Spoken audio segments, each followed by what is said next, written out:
One Royal Caribbean ship is currently making news, and for all the wrong reasons, as they fight what is being deemed a super spreader event aboard one of their ships. We'll give you all the details you need to know. Cruise ships are currently going to dry docks in record numbers. We're going to update you on which cruise lines and what ships are currently being refurbished. A cruise port out on the California coast has just reopened to a flurry of cruise activity. Plus, we have restart news from Galveston, Texas, as more ships return to service this month. And I'm set to share some of my opinions on my MSC Divina cruise I just returned from yesterday. All this coming up on Midships.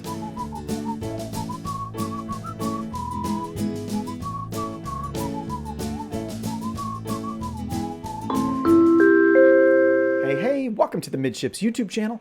I'm your Captain Corey. Thank you so much for stopping by today. Well, I want to start off by addressing the fact that there have been no Midships episodes for the last 4 days now, and I actually do have a pretty good reason. You all know that I just got off my MSC Divina cruise, and unfortunately the internet aboard the ship was absolutely non-existent for me. I tried and tried and tried every single day to even so much as download a news article or upload anything to YouTube, and unfortunately I was just not able to get any service whatsoever. As we're getting started, I want to welcome in all of the new subscribers. We've had about 800 people since my last episode, so welcome aboard the Midships family. And I'd like to start off today's episode with a little bit of a surprise for you guys, because many of you know I am cruising once again in 2 weeks' time aboard Carnival Elation, and you know I love to celebrate cruising by doing a weekly cruise swag giveaway. And so that's exactly what we're going to do once again. I have some brand new cruise swag on my mind that I want to show you guys and give away to some lucky subscribers to the family. So we're going to kick it off with this absolutely fantastic electronics and cable organizer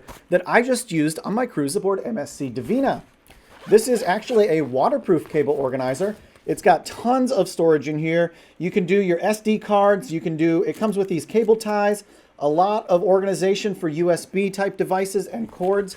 And we even got a little extra bonus pouch on the back here. So this is going to be this week's cruise swag giveaway item. Now the rules for this contest are quite simple. It is not sponsored by YouTube. I am the sole sponsor. The contest begins right now and runs until Friday, the 8th of October at noon Eastern time. To be eligible to win, you have to be a subscriber to the Midships channel and live within the United States. And all you have to do to get entered is comment below this video. Where is your favorite place to hang out aboard a cruise ship? It could be on the Lido deck. It could be your favorite bar. Maybe you love going to the shows and entertainment at night, or maybe you just love sitting alone on your balcony. Whatever the answer is, that's all you have to do. Comment down below this video to get entered to win. And while you're down there, if you love the weekly cruise swag giveaways, why don't you go ahead and hit the thumbs up button? It'll tell me I'm on the right track and doing the right thing for you guys. And at the end of the day, that's really what I'm here for. So before I provide some commentary on my most recent MSC cruise, why don't we go ahead and do a little bit of cruise news? And I want to start with all of the ships that are currently in dry docks.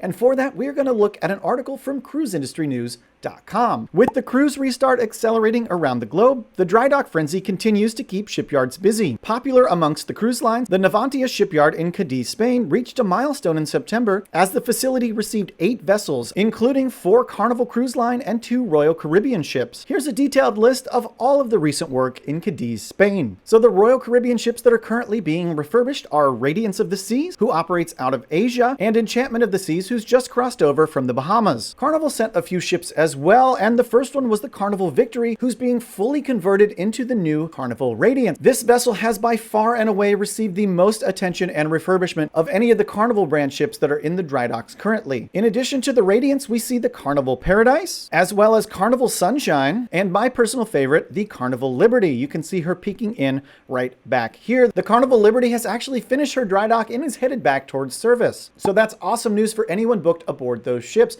I'd like to add that the Adventure of the Seas is now going out of service for a little bit of refurbishment as well. So over the past few weeks, we've reported on a super spreader COVID event that occurred aboard MSC Virtuosa. Now the numbers are not yet finalized on that particular event, but I am going to keep my eyes open for that. But the source for that information was Jim Walker's cruiselawnews.com. And just this week, Jim Walker brought additional spread events that occurred on a Royal Caribbean ship, and I'd like to tell you about that now. There's actually 2 articles, but we're going to sort of combine them into one because this event is sort of of ongoing and has happened over a couple of weeks' time. So let's start with the initial story from Jim Walker. 21 guests on Jewel of the Seas test positive for COVID-19. Guests aboard the Jewel were positive after antigen testing last week, according to a trusted crew member on board. 5 guests were positive upon additional PCR testing. 2 guests were symptomatic and received treatment in the ship's onboard medical facility, and 4 guests left the cruise ship via ambulances at the end of the cruise. The tests were taken on Friday, September 24th, on the last day of the 7-night cruise from Limassol, Cyprus, around the Greek islands. The Royal Caribbean ship carried around 1,100 passengers during the cruise. Most cruise ships sailing today are experiencing some number of breakthrough infections of vaccinated guests or crew members. There are some Royal Caribbean ships, as well as dozens of other cruise ships, which have experienced a relatively small number of positive cases, ranging from 1 to 2 to around 8 or more. And I'd like to remind you, if you want to read these articles in their entirety,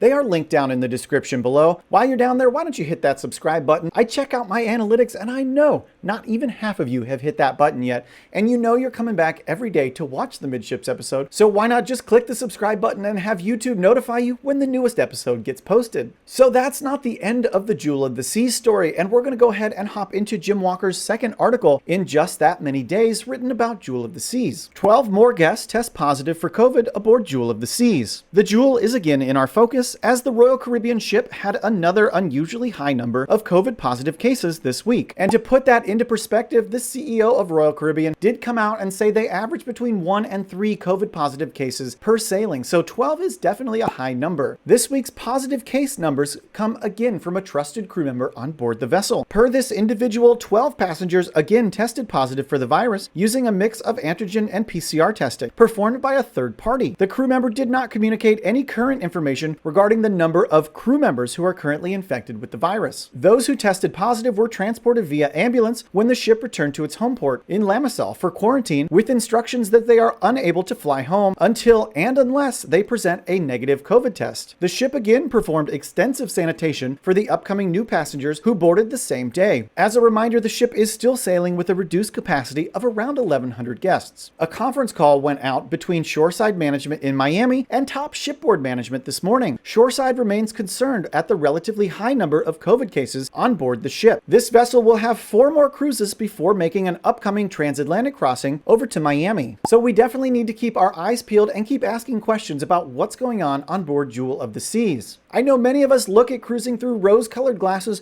but it's definitely important to go ahead and see what the other side of the story is, because people's health and safety definitely needs to be a top priority for us going forward on cruises. So just this week, Royal Caribbean announced that they're going to offer portside cruise testing in the United States. Let's learn a little bit more about that. From TravelPulse.com, written by Donald Wood, Royal Caribbean is easing the minds of travelers concerned by ensuring they have the proper pre-cruise COVID tests at select home ports in the United States. Royal Caribbean is currently requiring pre-cruise testing for vaccinated passengers to occur just 48 hours prior to your embarkation date. This obviously leaves a very small window of opportunity, and if any wrenches get thrown into your plans, you could very well miss your cruise. So as a result of passengers finding it hard to always get this pre-cruise test requirement fulfilled, Royal Caribbean is going to take it upon themselves, unlike Carnival Cruise Line, to offer a limited amount of testing in the port. But there are some caveats, so let's go ahead and read about it, just so you don't get caught off guard thinking you're fine just waiting till you get to the port. As a result of problems, Royal Caribbean is now offering appointment-only pre-cruise testing. The tests are available at certain ports, including Canaveral, Miami, and Tampa, and they'll cost about $105 each, which is not going to be paid for by the cruise line. That is on you, the traveler. If you'd like to take advantage of the testing at port, you do have to schedule it at least 30 minutes before your scheduled check-in time. And in addition, you can schedule multiple tests per reservation, so your whole party can do this testing. So hopefully that eases a little bit of your concern if you're cruising Royal Caribbean and are worried that you're going to have trouble with your pre-cruise COVID test. Now, I want to remind you the gold standard for pre-cruise COVID testing is these at-home Emed test kits that you can purchase through the Optum Store, through the Emed Store, or through a link from Royal Caribbean directly. Now, I will let you know most major cruise lines in the US are accepting this no matter where you purchase it from.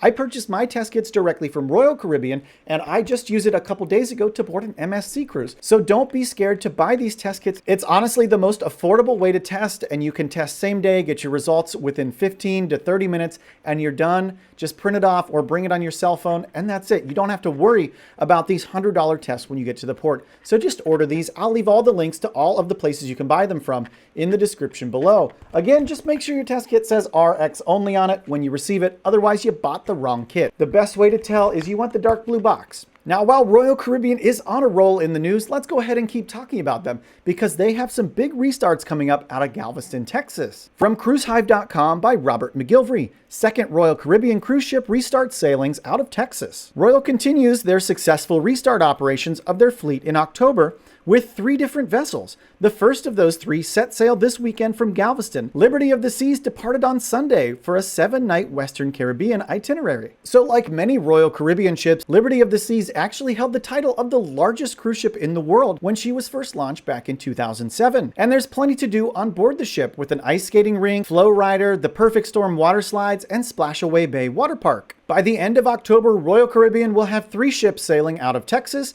and 14 ships will be operational in total at the end of the month. So I know many of you in the Midships family absolutely adore cruising out of Galveston, so it's wonderful to see even more and more options for you. And don't forget, Adventure of the Seas is currently under refurbishment and will be returning to Galveston in about a month's time. I'll actually be sailing on Adventure of the Seas from Galveston on December 1st, and I have some very interesting things planned for you. So why don't we go ahead and talk about my cruise aboard MSC Divina, because I have so much that I'd like to share with you guys, and I'm going to be releasing a lot of content on the cruise in the coming days and weeks. But for starters, let's go ahead and get a couple things off my chest right now. And the biggest thing is the Midships family actually showed up in mass aboard the ship. You guys totally blew me away with your hospitality and the wonderful conversations. I was so glad to share dinners and drinks or wonderful conversations up on the Lido deck. It absolutely put the biggest smile on my face every time I heard one of you call out, "Hey Captain Corey," or "Hello Midships." So if you ever run into me aboard your next cruise, don't be shy, say hello, because I think we all have so much in common. Now I think we should touch on just a few of the highlights of my trip before I hit you with some of the negatives that I was frankly pretty upset with. So the first highlight would be that the food was not as bad as everybody else on the internet says. And to be frank with you, I think they have some of the best desserts in their price point of all cruise lines, to the point where I actually went back for 2 desserts every single night in the main dining room. Now, yes, some of the food on board was a little bit bland, but a lot of that comes down to personal preference. And actually, I had one of the best sandwiches I've ever eaten in my life in the Café des Doges. They have like a little grab-and-go snack station there, and there was just this wonderful salami croissant sandwich. It was like finger food size, but that thing was absolutely amazing. So the other compliment I have to give for MSC is about the crew, because quite frankly, between the bar staff and the main dining room staff, everybody remembered your name, everybody remembered what you like. They were so outgoing and friendly, and honestly, it was hard to leave some of them behind. So a special shout out to Adrian, Darwin, Dexter, and Ivan. You guys did a fantastic job, and quite frankly, I think that you guys all deserve the highest of praise. You did so fantastic. So that's some of the major positive highlights from the cruise. Now let's talk about some things that didn't go so well. And I think we should start with why I currently have 2 room keys. And that's because, as many of you know, MSC, without telling me, changed my room number from a beautiful aft view balcony to a connecting room. And let me tell you what, the guests staying in the room next to me had their television volume up at 100% the entire cruise.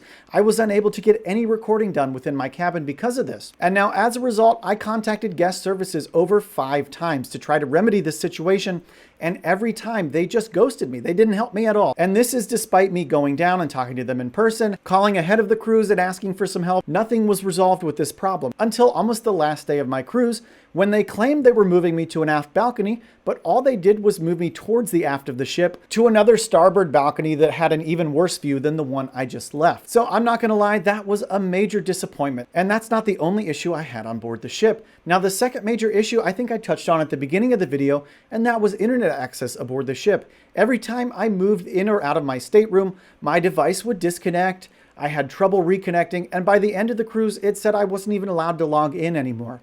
Now, despite the fact that I stopped at guest services, stopped down at the Wi-Fi desk, and asked for a refund on my way out the door, MSC even admitted that they had trouble with their Wi-Fi for most of the cruise. They were unwilling to refund me the amount or simply provide a credit towards my account or a future cruise credit for the amount of Wi-Fi I wasn't able to use. So if you're cruising aboard the MSC Divina, just assume you're going to be offline the entire cruise. And my last major issues with MSC cruises arose around the muster drill process. Not only do you have to watch a weird video that isn't very informational in your stateroom, but then you have to go physically to your muster station, and everybody's crowded there. You basically take your ship's card and scan in, but they don't tell you that you're allowed to keep on moving and leave, and everybody just ends up congregating there. and it's really just a bunch of confusion. And to add to that, I actually went down 30 minutes before the muster drill to order a drink from the bar. I had already settled the account and paid for my drink, but the bar staff had taken so long to pour it that their manager came in and said no more drinks could be served and no more drinks could be poured. She physically stopped the bartender from finishing my drink, and I let her know, hey, I already paid for this, I already settled my account, to which she did not care and she refused to serve me the drink, which was quite honestly very rude because you don't take somebody's money and then not come through with giving them what they bought. So if you're considering an MSC cruise, make sure you're subscribed to this channel because tomorrow I can't wait to tell you about MSC's private island, Ocean Key. Thanks so much for dropping by the Midships today, and until next time, we'll see you on the Midships.